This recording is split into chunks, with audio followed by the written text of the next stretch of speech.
Hey, Dan. What's up, Alex? This is so weird because it is not game night. Or rather, it's game night, but it's after game night. That's weird for us. It is. It is. We usually don't record after game night. It's also weird that I'm still sober. No, we'd save it for this. That's not weird. You guys might be saying, why are we recording after game night? I know. I didn't bring any games. No. I thought it would be cool. We just got back from the Dice Tower retreat, so not sure if you guys have all heard about this yet, but it's a kind of a small convention, I guess you might call it. Small gaming convention. 250 people? Yeah. Roughly? Yeah, about 250 people. Dice Tower Library. And it sells out very, very quickly. So if it is something you're ever interested in, get on there quickly. But I want to talk a little bit about what the Dice Tower retreat, what our experience was like, what kind of games we played, and maybe most importantly, what kind of whiskey we drank. I like that. And I think that the first place I'd like to start is the whiskey. And the reason I say that is because I want to have something to imbibe while we're speaking about everything. I would love that. But I have to tell you, there is only one whiskey out of the 5 that we brought that remains. So that's the one we're going to be drinking tonight. And you heard me correct. We brought 5 whiskeys and 1 remains. Yes. And it's already about... less than that. So while we talk to you, we're going to talk about one of the bottles I brought, which is the Cayo. And this is the Cayo Ruby. So it's made in the Mizunara oak casks, which I explained to a lot of people, actually. I did a lot of teaching. You know me, whiskey and wisdom. So had to do my teaching all about how usually Mizunara oak is the rarest oak, right? And it takes like 200 years before you can make a cask of it. That's crazy. That's so crazy. Normally, like white oak, American white oak, it's like 60 to 80 years before you can tap the tree to be able to make like 3 casks out of it. Well, Mizunara, it's up to 200 years to make only 1. That's really cool. Plus the angel share, right? We talk about the angel share, the 3% that is lost every year. Well, Mizunara oak, it's 7%. So it's the 3% angel share and the 4% devil share. So anyway, let's give this one a little taste again, shall we? Awesome. I'm down. All right. Pour yourself a little hefty pour because we got some talking to do tonight. Very cool.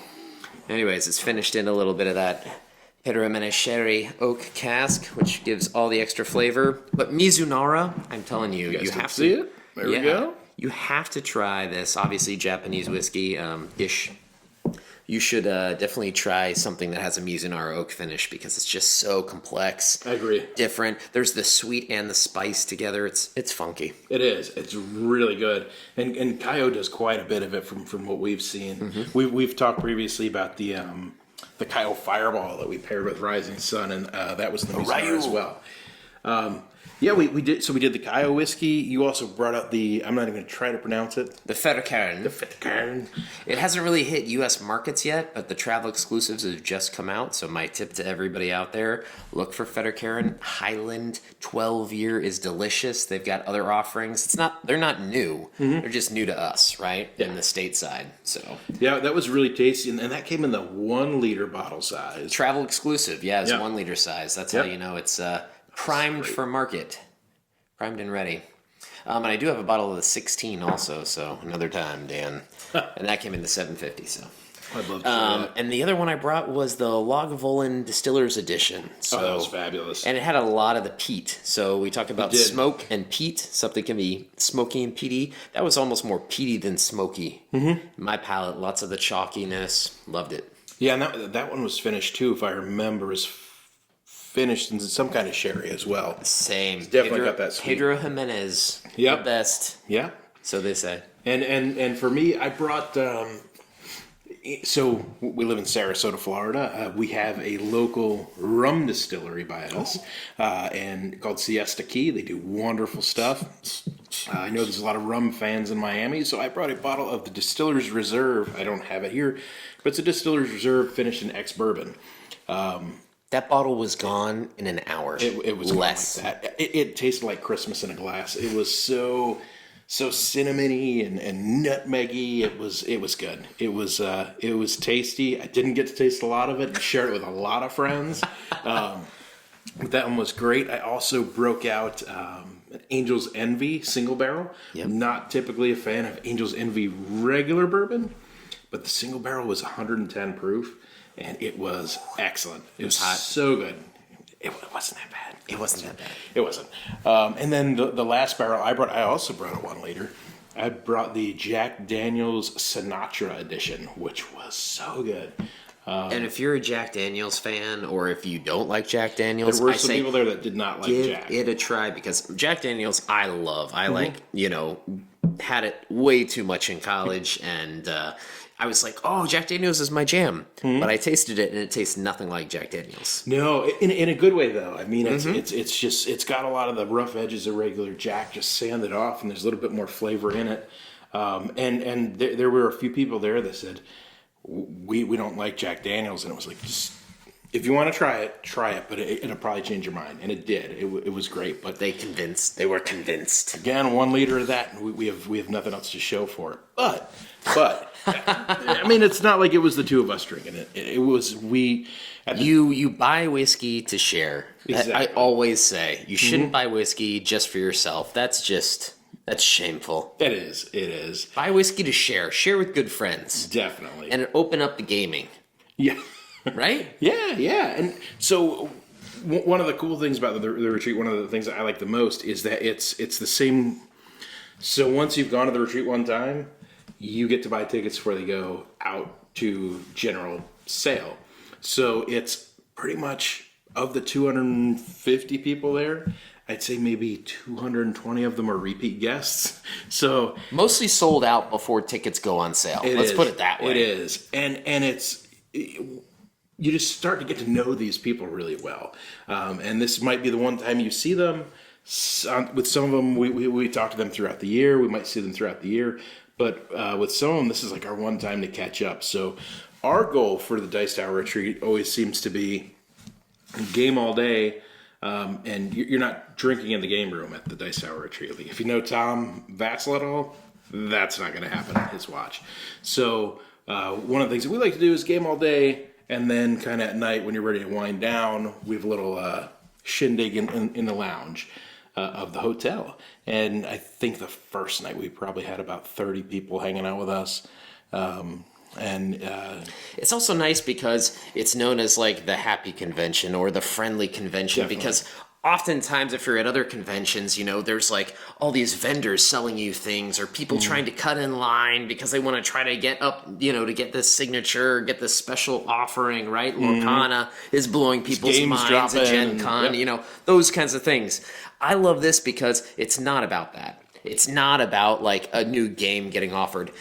It's just Right. about new games on the, like he said, the library of games. There's like 2,500 games. It's shelves and shelves and shelves. Oh, and they curate it so well, right? The whole Dice Tower team. So it's just new, exciting things and old favorite staples. Yep. And they have multiple copies. So there are certain games that I went, oh, I really want to play this game. And it wasn't there. And I was like, oh. And then it wasn't there. And I was like, oh. But I got it out before the end of, our session. Like Yep. 3-4 days. Oh, yeah. You'll always find it. Yeah, we At some attended, So we got there early Thursday, and we stayed till Sunday, like midday, early afternoon Sunday. And there were some people that got there the previous Sunday night. Yeah, yeah. I think that was like the earliest I heard. We brought the party with us, though, on Thursday. We did. Yeah. I think the boards and bottles guys elevate things just a little bit. Most of the people probably That was a love boast. That was a big boast. It was. But I think most of the people like that, except for Friday morning. I know there was a couple people cursing us for bringing some. Everybody's some an good adult. whiskey. Yes. Yep. They make their decisions. But let's talk about maybe what some of the other people wanted to hear is what did we actually play there? Oh my gosh, so many games. And for me, going to the retreat, it's about playing new to me games. Yep. Because I love game night and I get to play a lot of routine games, but I want to test out new games that people say, you have to try this. And it's a great place to do that where you don't have to shell out all the money for the Kickstarter. Exactly. Because Dice Tower always has the best copy. You might think you have the best copy, but they do. Yeah. Because they have like exclusives and special pieces made just for them. Oh yeah. And there's a deck of like this game, Magical Athlete. There's a deck that they have in there. I don't know where they found it. I know. We have not been able to find it anywhere, but it exists. They have it. It's so cool. So let's first game we played when we got there, we kind of took the mentality of let's play like the hardest, crunchiest game that's just going to melt our brains right off the bat, because there might not be much left by the end of this thing. And we succeeded. Yeah. So we pulled out Scarface 1920. And I think I told you before we went, it was on my list, but I read through it again and decided I didn't want to play it. And I read through it again, and I said, let's not play it. And somehow it just ended up on our And we both looked at each other and went, should we give Scarface 1920 a try? Yeah. And then it got to the table, and he reminded me about halfway through the game. Yeah, and I'm glad we tried it. It had a lot of things going on for it. Very Euro feeling.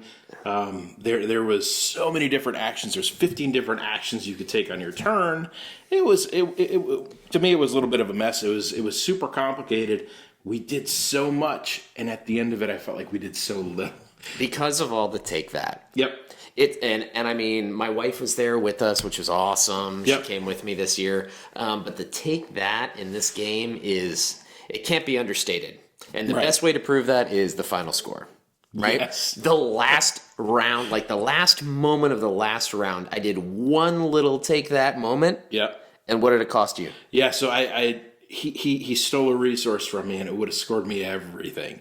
So he was totaling up the scores at the end of the game. 78 And I said, points. do you realize that last turn that you just took 78 points out of my pocket? And you had he goes, 113. He goes, guess what I won by? It showed me, and it was 78 points on the nose. Yeah. So that last turn, we played for probably 4 hours, and it came down to that, which was a little frustrating, but what can you do? So Scarface 1920, what do you give it? Thumbs up, thumbs down? Thumbs down. I don't want to play it again. Yeah, to me that one, it was fun. It was cool. I'm glad I got to see it. Yep. Don't need to play it again. Don't need to own it. But glad it was there. Love the production of it. It was cool. Yep. After that, we kind of moved on to, I guess we split up after that. You guys played a little Diced Veggies. It was a game that I heard was fun. It was brand new, and I wanted to check it out. All about dicing up dice. Really? Like you got a little cleaver, and you could like hack and move dice around. It was a fun, simple game. The dice were different colors to show off different veggies you were having. Like the kind of gray ones were mushrooms, and red ones were tomatoes, and orange ones were carrots. Anyways, fun game. Very simple. Just a couple different rules, and it was just I guess recipe. Yeah. You got recipes, and you could what was it, a hype meter or something, or chef's kiss you could or something? hype it up, and it's like if you had made it all like all the dice rolls equaled like 29, then you could hype it up or something. Yeah, there are some fun little mechanisms. Simple, super game. Very cool little game. I'd definitely give that one a thumbs up. Yeah, it was fun. It was fun. Yeah, we got pulled aside. So while he was playing that, I played Sky Team, which is a pretty cool little game. Again with a friend. Like that's the great thing. A friend comes over and says, "Hey, I haven't seen you. Oh, I wanted to play this game. You want to play?" You go, "Sure." You get drug into things, but in a good way. Exactly. Right? Yeah, it wasn't on my radar at all. He says this thing's short. We can play it while they're doing that. Sure. Yeah. Let me give that a try. It was kind of cool. It was co-op. You're trying to land this plane, and you're allocating dice, but you can't talk to each other. So that's the really hard part. So you're like moving, and your plane's going in fast. You got to slow it down. You got to get the brakes, the flaps, all that kind of stuff. Oh wow! It was really cool. We got wrecked all the time, like both times that we played. But definitely give that one a thumbs up too. That's fun. So after Scarface, after that kind of stuff, we're like, what are we going to get into next? And one of our buddies, Rod, pulled us aside, said, check out this game. Was it Noobs in Space? Noobs in Space. Noobs in Space, I believe it was called. Yes, Noobs in Space. And again, like I said, someone drawing you in, just check this game out. We need 2 more to join or 3 more to join. And we went, sure, let's do it. Yeah, let's figure it out. Really interesting game, I guess. I felt like it was kind of like an escape room. It was, but just that's the vibes I got. Yeah, but still very much like playing cards and just following instructions. Yes. How well can you follow instructions? And in our group, we did pretty darn good. Well, yeah, I guess the end was good, but you're like rated on time, Yeah. right? It's like how quickly can you accomplish these objectives, and then you have to match up to see how many errors you got. But our team was a little slow sometimes, especially because we'd say it was like Bueller. Bueller, because it'd be like, who has two? Yeah. And everyone's like, we don't have two. We don't have two. And we're looking around like, somebody has two. Well, yeah, and you don't. So you're only seeing part of the picture. Everybody has this hand of cards, and it gives you instructions on what to do. Yeah. And on some of it, it's like, yeah, I've got this space toilet, but I don't know what to do with it. And then your wife was like, hey, it's this number, this number, this number. I'm like, yeah, like, I don't know what number 3 is on the toilet. Like, I have no clue. That's some alien stuff. I'm a noob in space. Like, can't do that. But apparently, like, if we would have sat and talked a little bit better, we could have solved that quicker. I mean, fun game.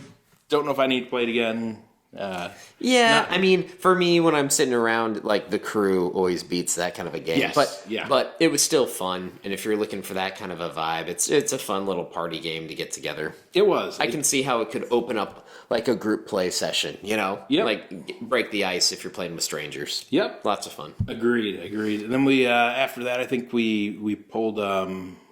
We might have grabbed some dinner. I don't remember. But anyway, next game we played was Runestones. That's what I got to the table. Runestones was cool. And the whole other thing was they have the library available ahead of time. So, like, Dan and I made shameful lists. I think I had a top 38 list, and I organized it. I didn't bring the sheet out, but it was crazy. It was like in order of hardest to play to easiest to play, and like the amount of people it needed and the time it took. I ranked them all so I could easily see. So if somebody was like, "We have 6 people and we only have an hour," I could be like, "Boom, boom! This is the one that meets that category." Here's or like lightweight, but like takes 2 hours. I was like, bing, I got the game. So I set my list up, and Runestone was like the perfect game for what we were feeling in that moment. Yeah, right? for that level, we just wanted to get one more game in before it was lounge time. Right, and so it was a game that could play like 3 or 4, and took probably about an hour, and something that was easy to teach. So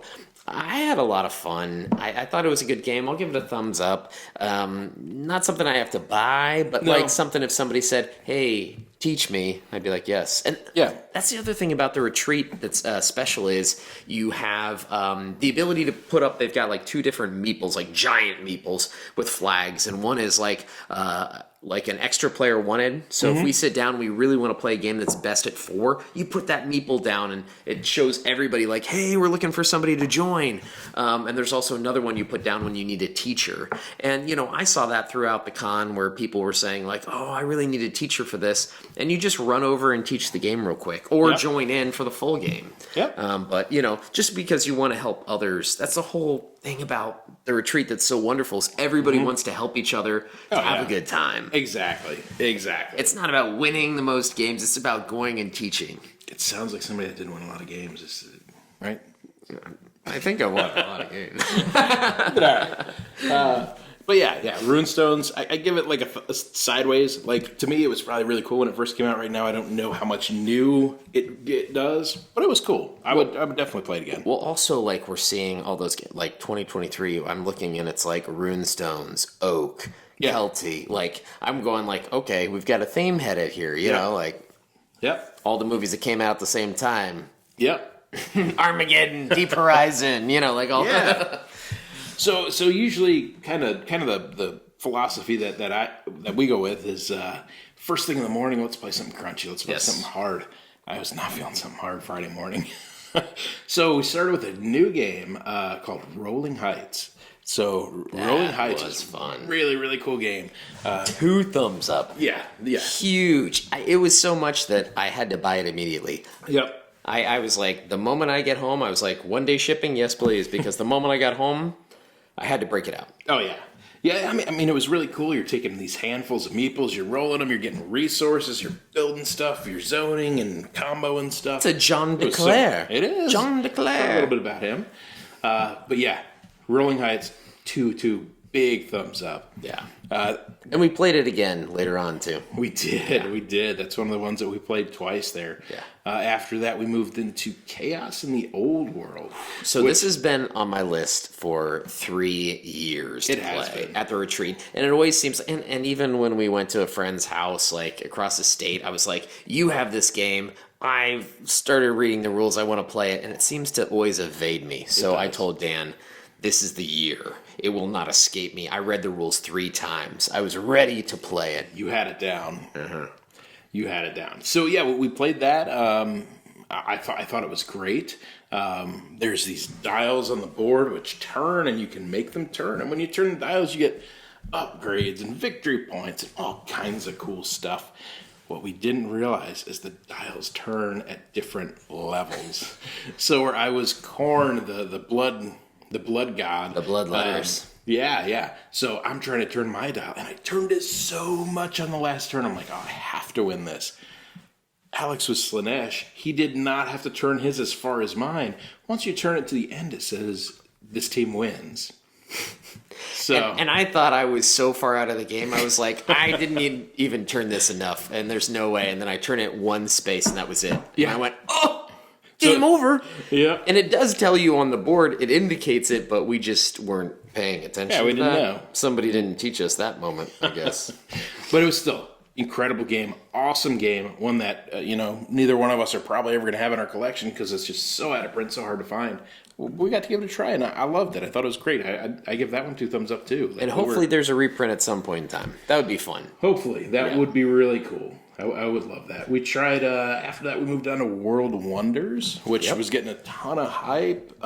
It's a game that reminded me a little bit of like Foundations of Rome. Yeah, you're placing stuff on a board and trying to get these wonders, and you're trying to claim them first. And if anybody doesn't know what polyomino means, because it's a term that's thrown around all the time in gaming that other people don't know, it's kind of just like Tetris, right? Different kind of tile spaces next to each other, and you're just placing them and building your little tableau and your wonder city. And you can, turn things in to get wonders and put them on your board, and they're bigger spaces and weird spaces, and everything has to connect to roads. It's complex enough. It was. It I don't think anybody in our group was really impressed by it. Unfortunately, we were all just kind of meh. It wasn't hard. It was just. But I'll tell you, that was the game that was the hardest to get off to find on the shelf, on our list. Because everybody was pulling it off. Yep. Everybody was playing it and trying it out. Yep. So the hype was definitely there. Yeah, definitely. But when we got our chance at it, we could skip it. Fell short. Yep. So from there, we moved on where Alex did his research very, very well in casting the old world. He did not do so much research on a game called Sulkin. I did do a lot of research. It just failed me.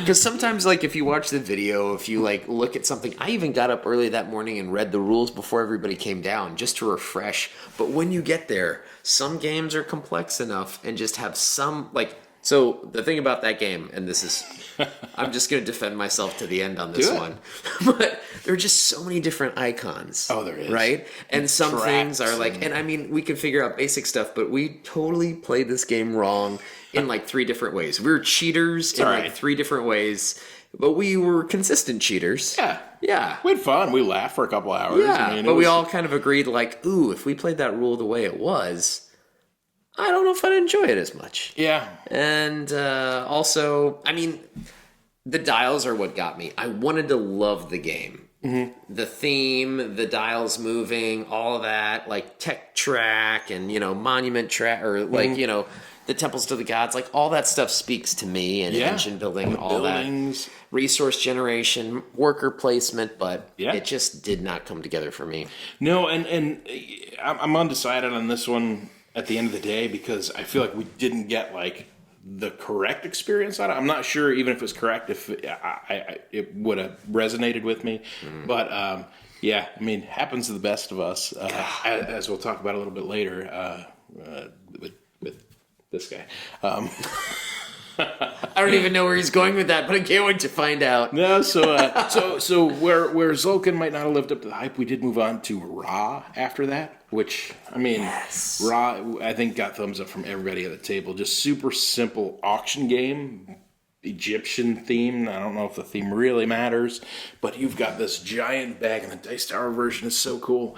It's got these huge chunky tokens, and you're reaching in there and flopping down these tokens and hoping that there either is an auction or not an auction, and everybody's bidding on this stuff and building these big, beautiful engines that they've got going to get stuff. And It was a hit with everybody. I mean, it didn't take very long. I don't know what he's doing. Did it look like this edition? Was it the Pharaoh edition, Dan? It's not the edition I have. That is the edition we played though, and it was fantastic.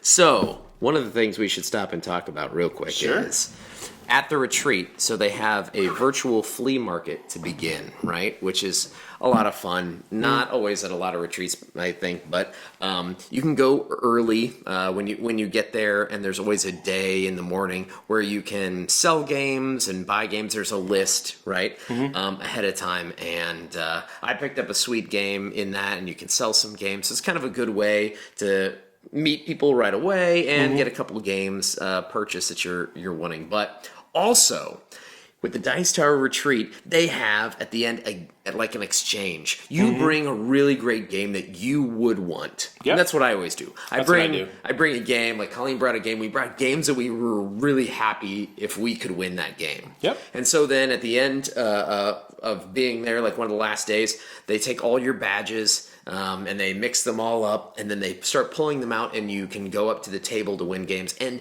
Dice Tower puts tons of their own games in. Yeah, so they seeded a special little bit. editions. Yeah, exactly. You know, some things that are interesting, and sometimes they usually throw in some little gift cards or different things. It's so much fun. Yep. So Colleen, my wife, she actually was like 10th or 12th or something like that on the list she was this early year. on. And so she runs up because we played Raw, and she got the Pharaoh's edition. Yeah, I'm a little bit Like- jealous of that. Like Dan said, with all this bag with these huge tiles, all of these wooden tiles. There's 100+ tiles in here, so very cool to get the edition that we played. Oh, yeah. Absolute blast. And so that was awesome. So lots of fun. Yeah, that was a good play of the game, and it was a great game to score in the exchange as well, especially that edition of it. It's so neat, so cool. So yeah, we did Raw, and then after Raw, we actually finished the evening with Beyond the Sun, which we Not new to us, but sometimes you want to work in a game where you don't have to, where everybody at the table knows it. Yep, 100%. And Beyond the Sun's always a crowd pleaser, always goes really well. Tech tree. Thumbs up all around on that one. So the following morning, again, going with the philosophy of let's get something crunchy out. Let's get this behind us. We did a Feast for Odin. Yes. Feast for Odin was so cool. I think when I pulled out the board to teach it, and there was 60 something spaces, worker placement space, I think everybody said, "Oh no." But it's pretty intuitive once you get it. Talk about icons. Yeah. Oy, oy, oy. Icons, polyominoes. You really have to have the right group. You do, and that's part of the reason I don't bring it out at game night is sometimes there's people that in our group that can take a while to take a turn, and I don't want to overwhelm them with a board like that because that's just total impossible to process for some people. And your leader gives you more options. Yes. Three more additional actions. It Yep. was just like, oh. I mean, I loved it. I absolutely loved it. Yeah. I think we all enjoyed it. Super cool game. So, we did a Feast for Odin. I think we give that one thumbs up all around. For sure. We moved on to another game called Earth. That one I know got a lot of hype recently, but it's super cool. It's a little engine building game, plants and flora and fauna and scoring conditions and A lot of different scoring conditions, cards Yes. playing off each other. You definitely build like your card tableau, I guess. Yep. And, adjacency and like put this card in this row and everything scores. You have events you can play. You can get points for discarding cards. It's a lot of little things that are fun that make sense. You're like composting. Oh, yeah. Like everything is made to grow things in the earth. Right? definitely. And we all like that one. That was another good game, good play. We tried Bitterville Carnival, which was pretty. We didn't cool. try it. We succeeded in playing it. We did, and it was good. The artwork on that thing is so good, so thematic. We all play different characters in it. We move around this super spooky carnival and visit booths, and we're throwing skulls and caskets. I mean, the theme on this thing And is off the Mr. charts. Carl sends you back to Yes. the graveyard because you all play as the undead, I guess. Yep. And I mean, it's fun for what it is. Yeah. Not a super winning game. Yeah, not super heavy, but it's kind of what we needed at that point. After Feast for Odin, Yep. after Earth. Would you call it palate cleanser? Palate cleansing. Let's get Cleansing game. it done for the next game. At which point we played Abomination. Wow. All right, so the game that I thought I knew better than I did was Abomination. I haven't played that game in 3 years, I think, before that. Everybody kept coming over to the table saying like, "What is this game?" Or "Do you like it?" Or "Are you playing with this different?" What do you think version?" of it? Yeah. A lot of "What do you think of it?" Yep. So I remember when we played it 3 years ago. One of my biggest gripes was that it just took so long. The game was so cool, but it just took so long. And it still took so long. It did, and so there was a variant that came out, the Igor variant, which supposedly shortened the game, and then there was another one that Joey Evans told us about. Yeah. So I didn't do the Igor variant with it because it wasn't in there, and I didn't feel like looking it up and staring at my phone the whole time. And then there was another variant that Joey Evans, Prelude he's or like, something like that. It's in the box. Like, you guys could have used that. It's kind of the same Prometheus. thing. Prometheus. He's like, it shortens it so much and makes the game so good. Well, it would have been great to know ahead of time, but hey, it's fine. We had a good time. It just took so long. And one of the guys we were playing with, love you, Steven, but you screwed up the your player He murdered power. everybody 75 times. So one of the things that they have these dials which keep track of your humanity, and Stevens he couldn't lose too much. His humanity meter could never move, and so he just kept murdering people, which normally moves you down on humanity, but you're all supposed to get on the radar of the law enforcement, and so he thought that he didn't get on the radar of law enforcement, and it didn't work. We had lots of fun with that game, but Yes. it definitely trickled along. And if you're the person like me that wasn't getting his engine going enough, wasn't doing enough, it just languished. It overstayed its welcome. Yeah, it definitely did. And it's tough because when you're playing a game with friends, you don't want to let that vibe seep out, right? I try really hard not to let it, and I did a terrible job in that game. No, you did a good job. I felt like all I was like exuding was make this game end now.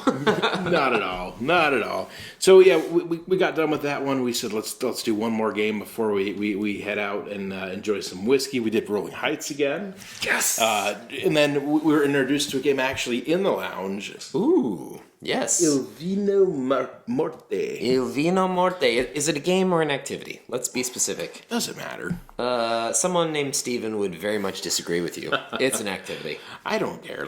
I mean, it was fun. It got everybody's attention. Everybody was engaged. Everybody was laughing. It's fun. Everybody's talking smack. It's the whole Princess Bride theme, right? Where like everybody's dealt a card, or excuse me, one person starts and is the leader. Say it was just Dan and I playing, and we had two cards. I know that one has to be the wine and one has to be the poison, and I can choose who to give it to. And the next player essentially decides, do I think that it is the wine that he gave me because he wouldn't poison himself, or did he give himself the wine thinking that I'm going to steal it, or and so you just decide, you take it, you leave it. But you could see in a party atmosphere like we had, if there were like 7-8 people playing, you're going like, oh, and I think it was fun because Sharon was playing with us. Yeah. And so when I had a chance to deal, everyone was like, well, he would never poison Sharon. So, of course, they everyone kept trading around that card. It ended up being the poison. Sorry, Sharon. It was. I couldn't believe that. I had to fool somebody. So, anyways, it was a fun little activity. But, it's something that you can put in your little bag, Like, I think it comes with 10, 18 cards. Yeah. Just poison wine, poison wine, poison wine. Oh, yeah. Yeah, it was a lot of fun. It was much more fun than I had any right to be. Last day of the retreat, we opened up the morning with Terraforming Mars. Ooh. Did a little Terraforming Mars big box with the Prelude expansion. Got to teach somebody new the game, and that's always fun. And that one's always going to be 2 thumbs up. Rumor has it Terraforming Mars. that person then went out and bought the big box herself. I'm sure. Oh man, but yeah, that's a fun one. If you guys haven't played Terraforming Mars, you need to. Classic. It's got some tile placement on the board. It's got some resource generation on your boards, and a lot of card play, a lot of interaction. A little bit like Ark Nova. Yeah. A little bit. Great game. And then our last play of the retreat. Do you remember what it's called? Well, I remember what my last play of the retreat my was. last play of I the left retreat. later than Dan. So my last play of the retreat was Age of Wonders Planetfall, which was a cool game I'd never heard of. It's another one of those fun little games that I had found that, you can play in 45 minutes. Yep. And got it out there. You're just exploring different worlds together. And, it's kind of like set building and just, one-upping and resource generation. It's fun enough. It was fun. It was a short little quick game. So. Yeah. Definitely. And then you stayed. I after I left. stayed. This man left early, and then I It played was the first day of football season. in the Hall of the Mountain King. Yes. What did you think of that? I liked it. Yeah? Again, you're like placing polyominoes, so you're kind of getting further and further into the dwarven stronghold and heading towards the internal furnace or whatever it is, and it's all about moving statues and digging and different things.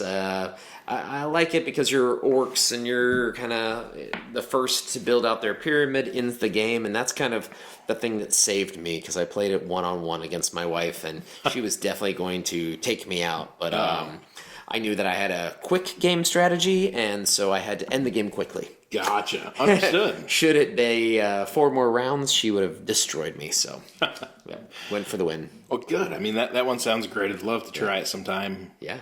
Yeah.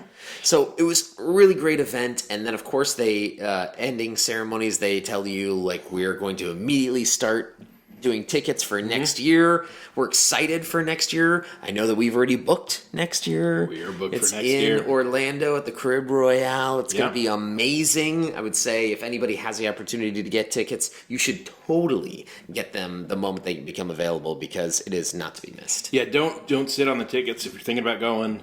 Get them right away. And if for some reason you miss it, get on a waiting list. We had a buddy who got on a waiting list, and we kept checking in to see where he was, and they kept saying, it's not looking good. And he found out less than a week before it started. His number came up, so he was able to join us and great. game with us for a bit there. And now he's in. Yep. So now he's in for next year. So You got it. Yeah, if you guys are looking at conventions, if you're doing some planning for 2024, consider the retreat. You get to drink our whiskey there. Yes. That's yes. unofficial. And you get to get games such as Rolling in the Heights, Raw,